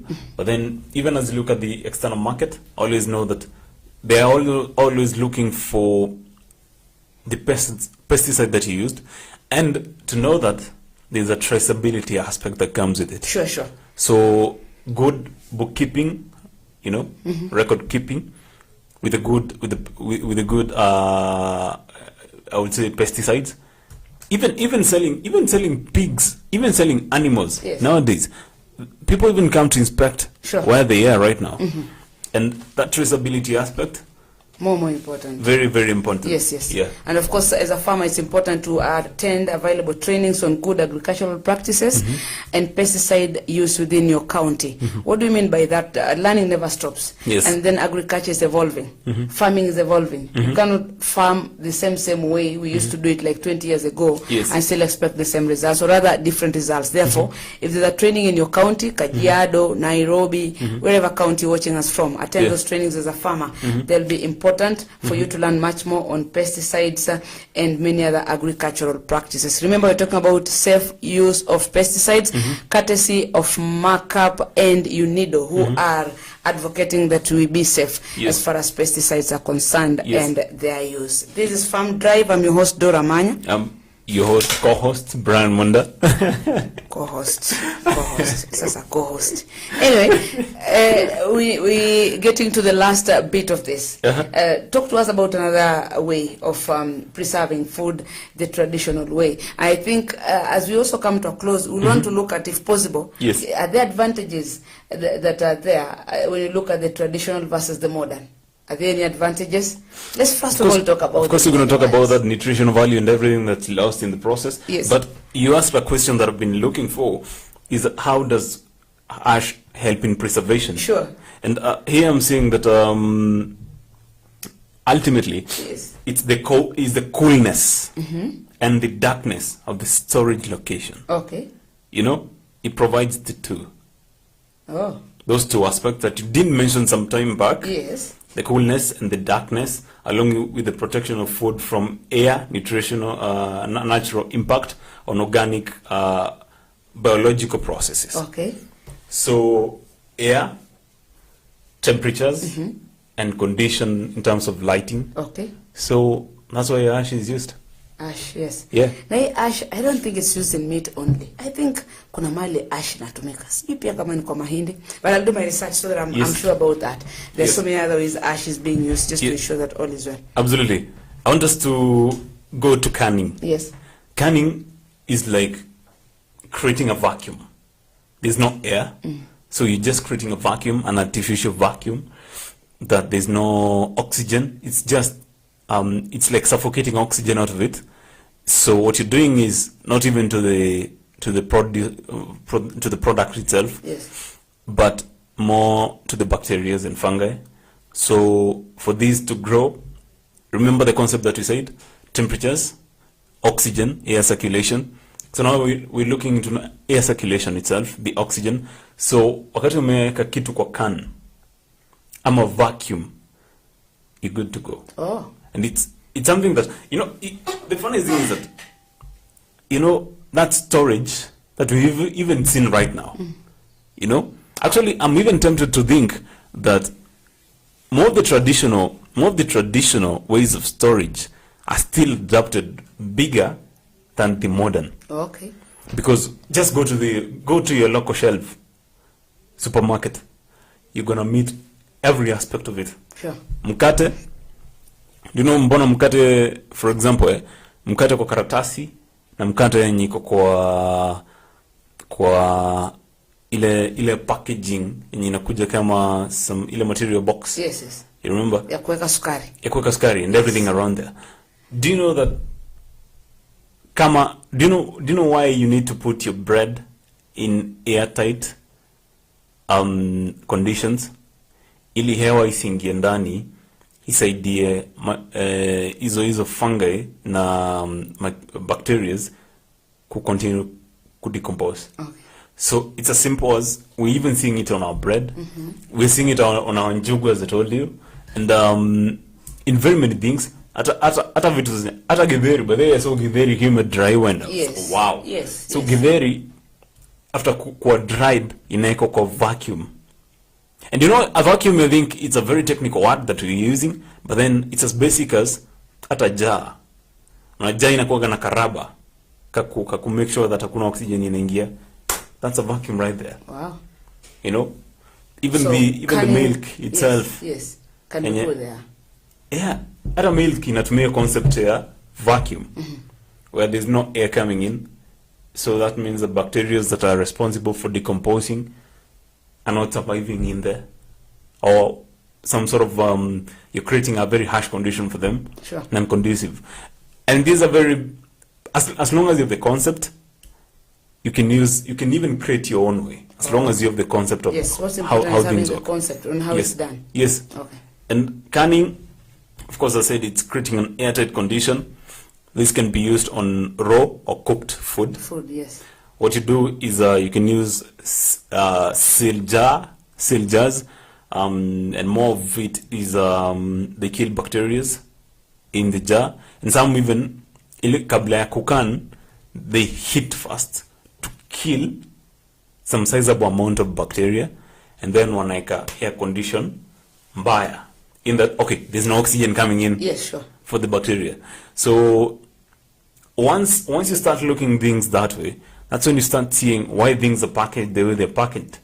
Oh, so canning is one of the best ways also Canning, to yeah. use in preserving our foods. Yeah. Yeah, it may appear traditional, but even now you can use it. Remember, we said we're not telling you now to abandon this and adopt this. Yes. Just helping you to understand that in your own small way, you can still preserve food. Goes a long way to have a long shelf life, so that you're able to avoid what you call food wastage. Because for Yeah. us, you were saying no more food wastage. Yeah, so we don't need to waste food.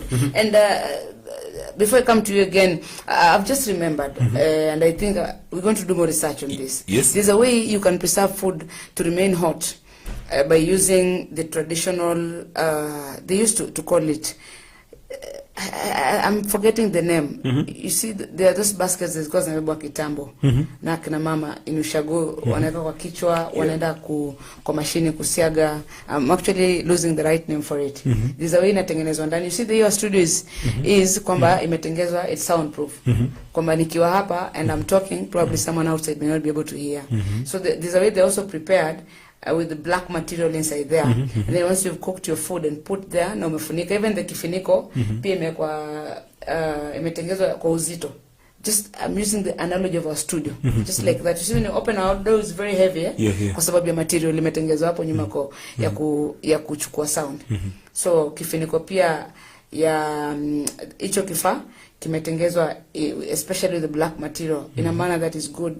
It can work for you to ensure that your food remains hot, but there's also a way that is done to ensure that your food remains cool, like water. You put you talked about some water down in Marsabit, ambayo ilikuwa inawekwa alafu. Yeah. Unapata iko very cold. Iko very cold. You know, temperatures there are reading close to 40 degrees. Yes. Lakini mtu akona maji inasoma karibu 8 degrees. Yes. And you wonder how do they do that? And they've not put especially in the western part of Kenya. I don't know other places. We still have the traditional pots, the pots. Yeah. So they put in western, if you want to preserve water or you want to cool your water, you don't need a fridge. You just put your water in that pot for like 2 hours. Hata kama umeweka kwa wapi mahali ko hot, the water will be as cold and cool. You take it and you're like, yes, I want this water. Inakuwa na taste ingine unique. Very sweet water. Wow. Yeah, actually, yeah.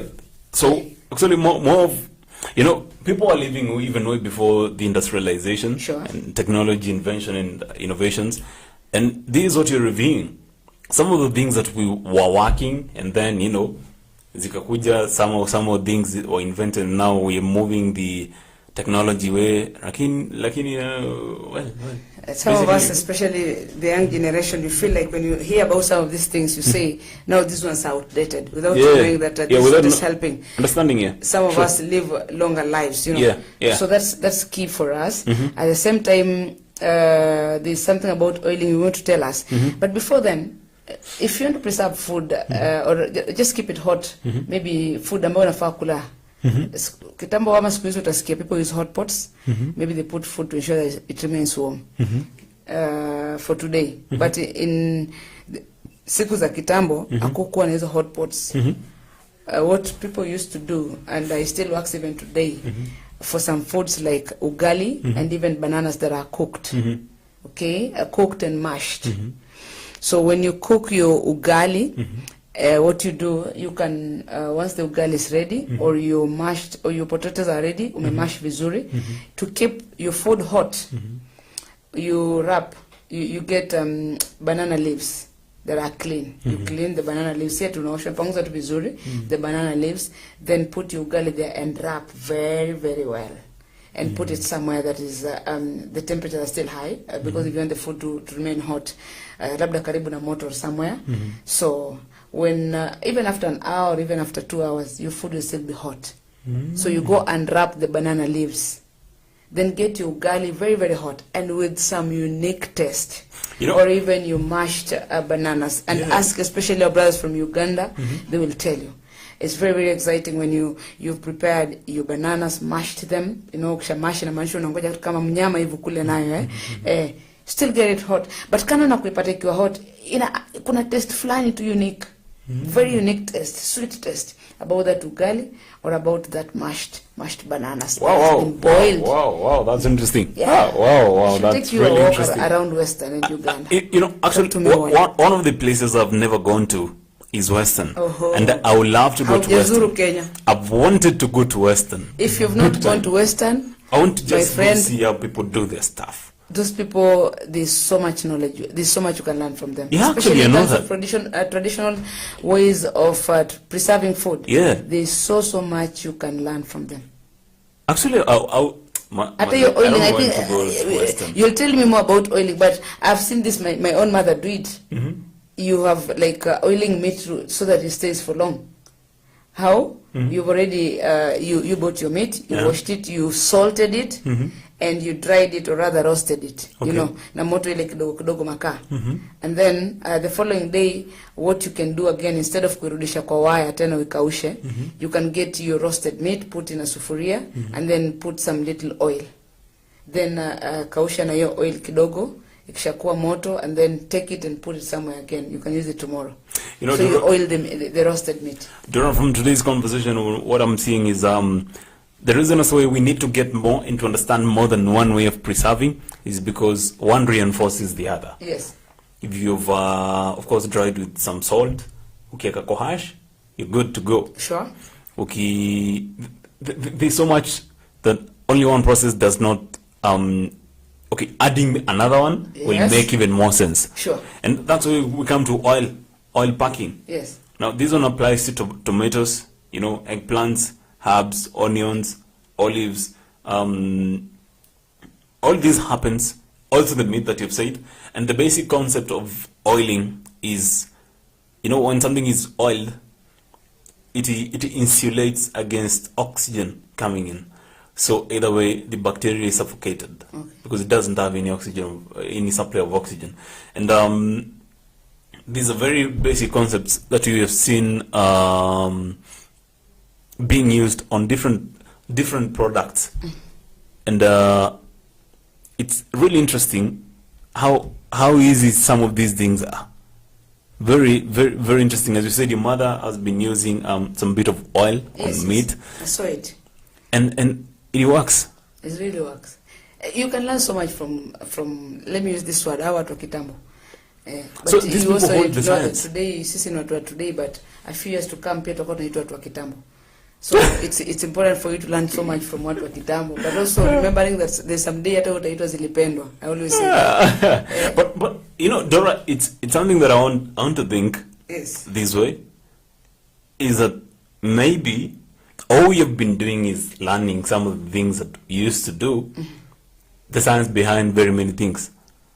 We dry, hatuko tunajua maybe kudry ni nini sana, but then today you've been told drying ni kutoa moisture. Why do you need to remove the moisture? Create an unconducive environment for the bacteria, and of course the fungi that decomposes. And today what you're doing is just learning from what we've been doing. And even if you can use, for example, vacuum packaging, it will reduce even the cost of refrigerating,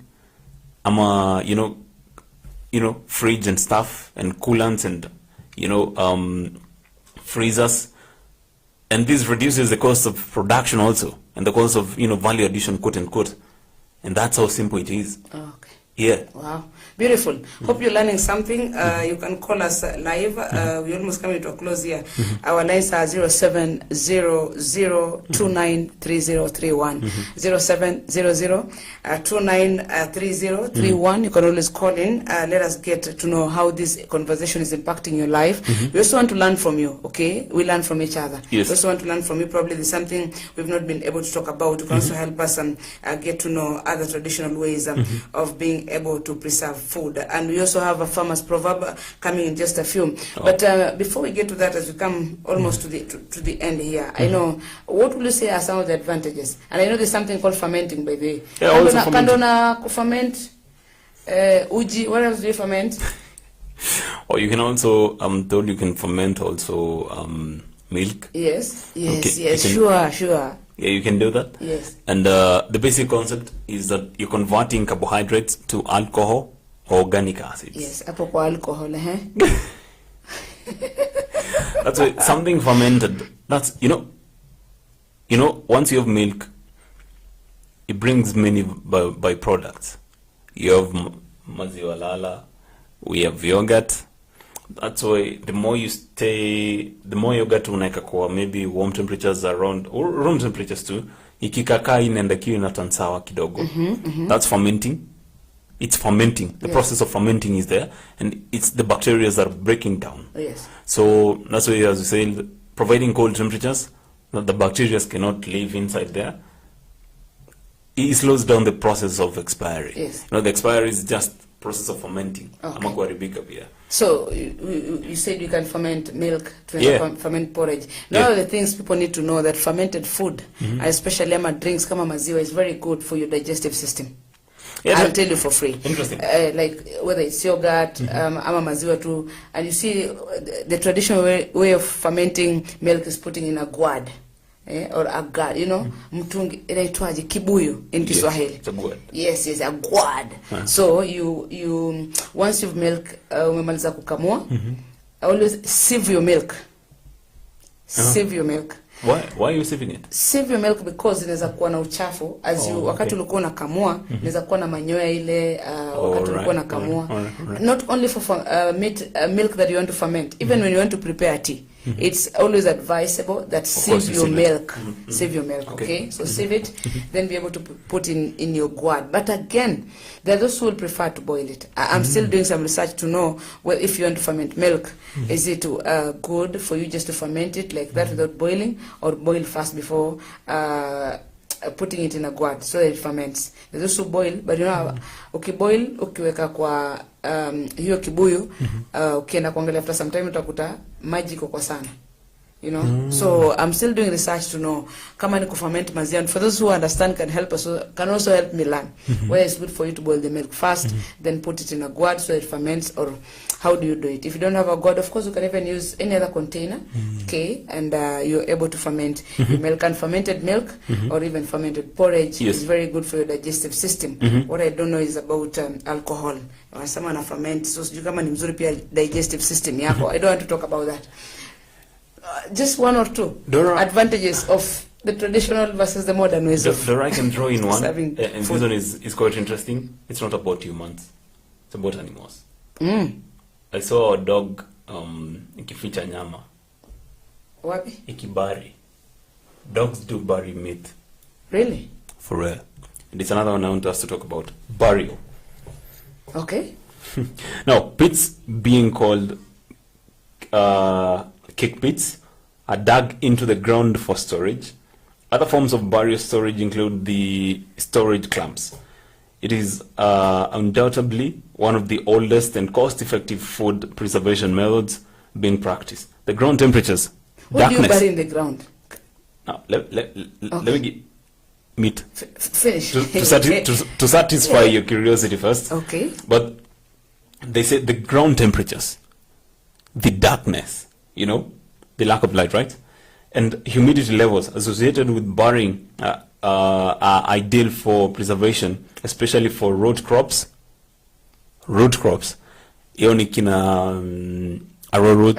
yes. Sweet potatoes and stuff, and meat from spoilage. Meat, Yeah. Sasa hapo kwa meat. So I bury. You bury. Naiweka vizuri, yani nazika kwa udongo. Yep. For how long? No. Na hiyo meat tunafaa ku dry kwanza, to smoke, no. to roast. Just ama do kama it. ni fry tu naeka. Do this, dry it first.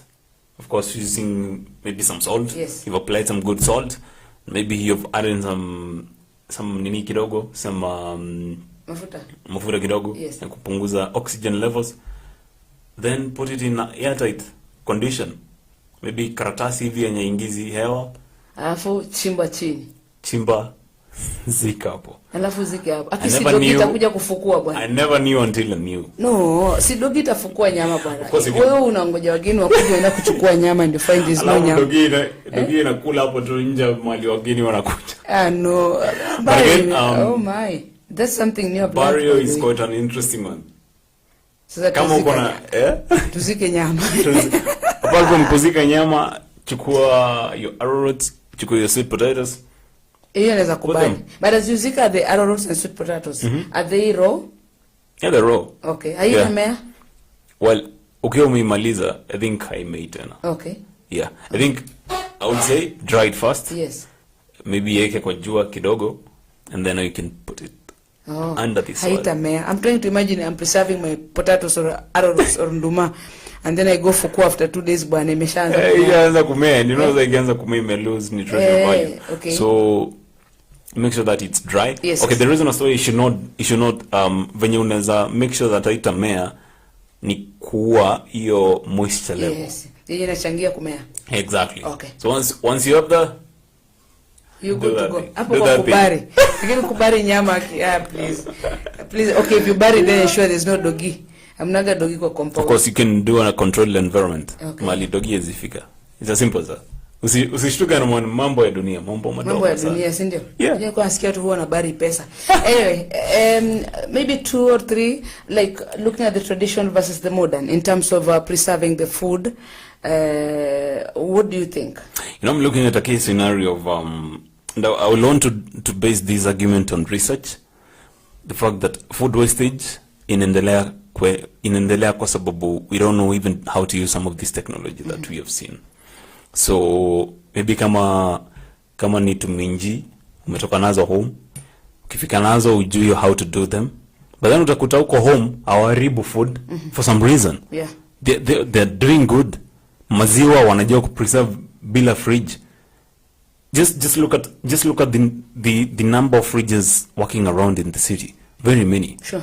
Lakini ukienda home, those guys are very much cool without the fridges. Sure. And hata ukienda kuambia baadhi simtafuta fridge, wanakuuliza ya nini?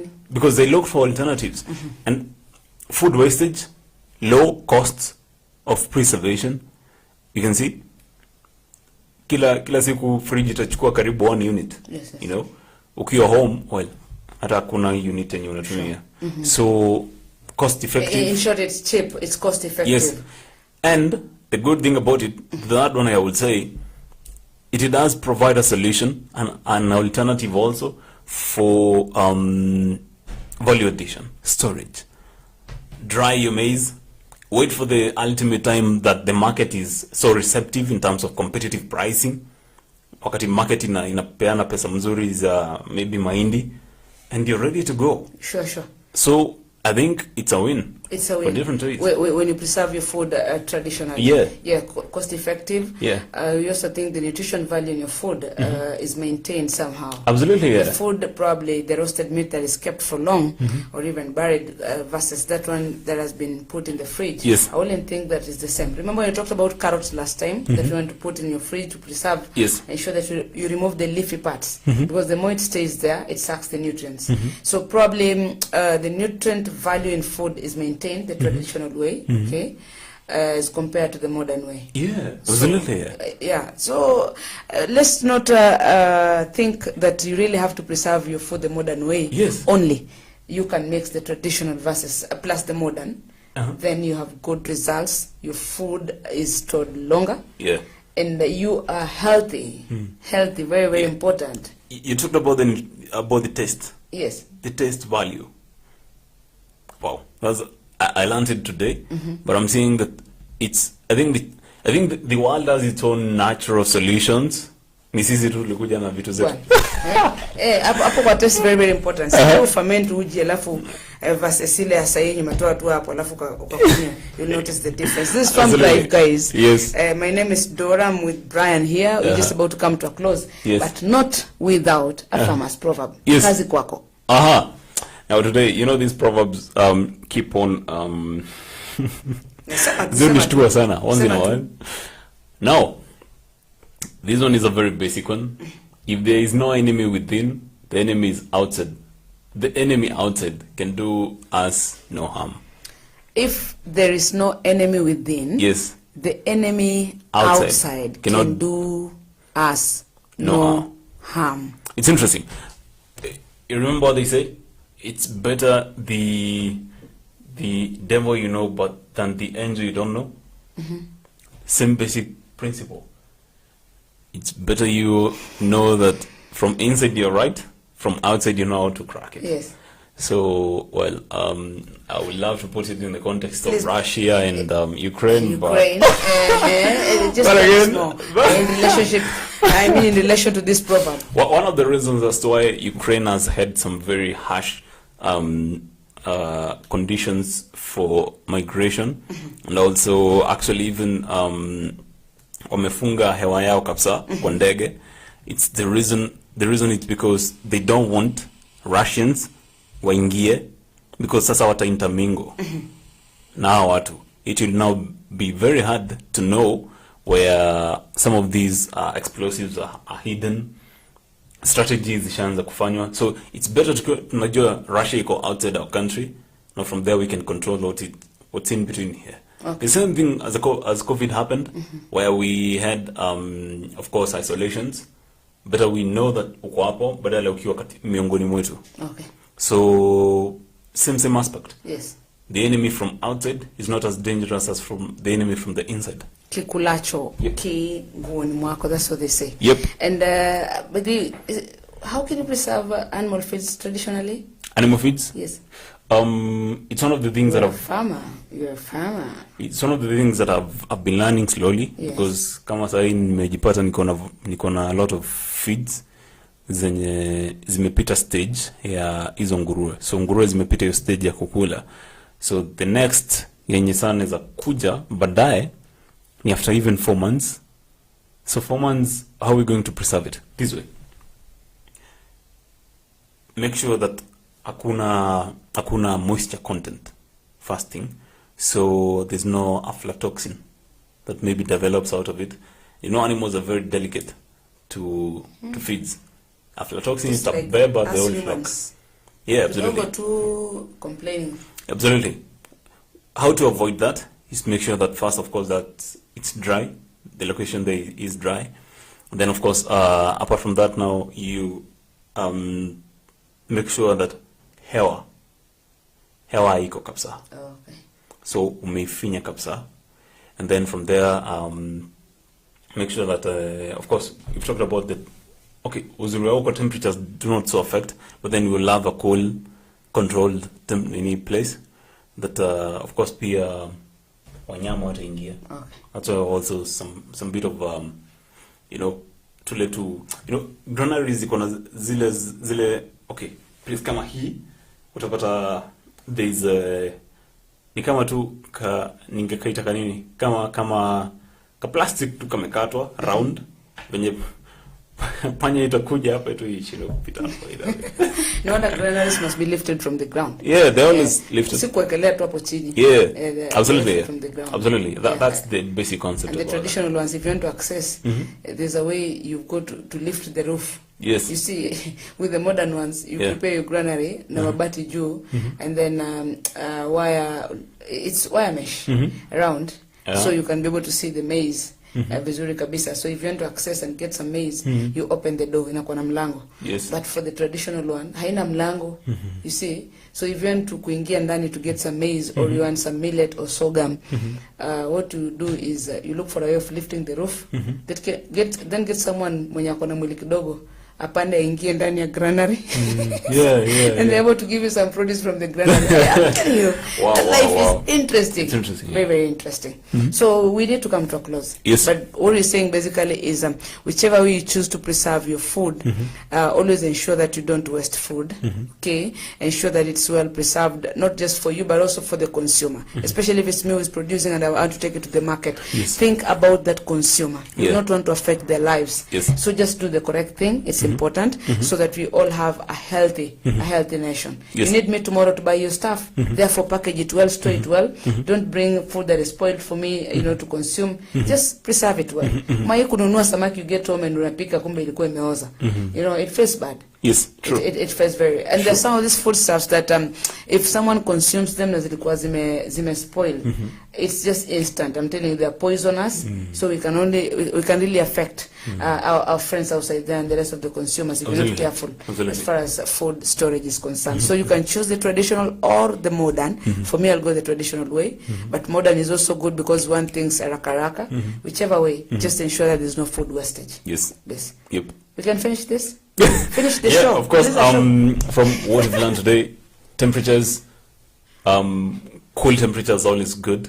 Of course, enabling environment for bacteria, talking about moisture contents, also talking about oxygen. That's basically storage. Okay. You have it right there. And actually, it's been quite educative, I would say. Very informative. Pakuzika nyama. Yeah, taking that home. And From this, I'm taking that home. Kuzika nyama right there. Yeah, I saw the dog doing that and I was, wow. And I also think that's interesting. Binadamu hafai kuona ukizika nyama. That binadamu can turn into that and carry your nyama. That's food insecurity right there. Thank you guys for watching, and we salute everybody who has taken time to watch this show, and we hope you've learned something, because tomorrow we'll be back from 3 to 5 p.m. to make you learn more, as we also learn more and more. Thank you very much, Dora, for bringing me in. And thank you so much, Brian, for bringing me in as well. Thank you for the good job. We look forward to seeing you again tomorrow. Okay. Keep this conversation going on. You can always pick a few things from there. If there's something you want us to really tackle, a particular topic, a particular area, don't shy away from talking to us on our social media platforms. Facebook, it's important. On Twitter, you can always give us your message there, and you can see which is the best way to ensure that we keep you covered as far as farming is concerned. This is Farm Drive, and this is Afarmers Media. I am Dora Manya. My name is Brian Wenda. Until tomorrow, we say, make money, and make sure you tune in tomorrow early enough. Asante.